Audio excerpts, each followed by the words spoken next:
สาวจะได้จัดการแข่งขันนักกีฬาบัวแม่นักกีฬาด้วยเอาจัดงานนะการแข่งขันศิลปะวรรณคดีนะสำหรับวันนี้เราจะได้จัดการแข่งขันศิลปะวรรณคดีนะสร้างมาด้วยหัวใจนะเอาให้ขอนะในการแข่งขันเราสุดนะไม่ให้ศึกษาเสียเวลานะจะเริ่มตั้งแต่แซมมอนิ่งก่อนเลยนะอันนี้เป็นว่าพอมอนิ่งผู้ชายนะจากพ่อมอนิ่งก่อนมาโดยเสียงมิงเสียงแทนเราเอาพ่อมานะกับขอเสียงมิงดันแค่ทรายเลยนะการสอนคนไม่ได้ยอมคนเอากันเอาขอเสียงปรบมือเลยข้างเรานั่นเอา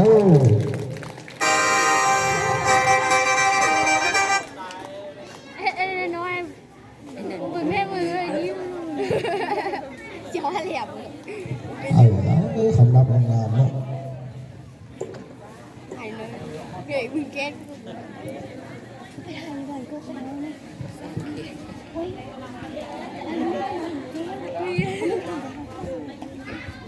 น่าจะได้ร้อนปกติ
เอาจบไปแล้วเนาะเอาไปเลยงามเนาะเอาขอสั่งตะปูดังๆเลยเด้อเนาะเอา